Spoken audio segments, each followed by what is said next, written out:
Syederallen, sebuah video mengenai kisah mahasiswi kuliah kerja nyata atau KKN yang menjalin cinta lokasi atau cinlok dengan anak kepala desa viral di media sosial. Video tersebut mulanya diunggah di akun TikTok oleh @alma_alfarini. Dalam video singkat itu, Alma Alfarini berusia 25 tahun mengisahkan pertemuannya dengan anak kepala desa di lokasi KKN yang kini menjadi suaminya, Dandi Zainal Arifin berusia 23 tahun.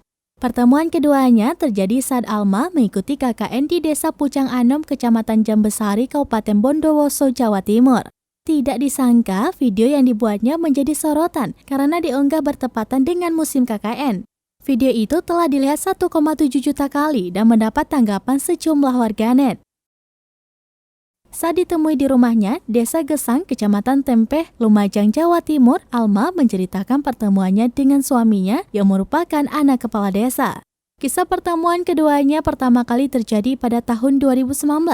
Meski demikian, Alma dan Dandi sebetulnya sama-sama merupakan mahasiswa Universitas Jember. Keduanya kemudian memutuskan menikah pada Maret 2021. Kini, pasangan muda ini tengah menunggu kelahiran sang buah hati pertamanya yang sudah dikandung Alma selama 9 bulan.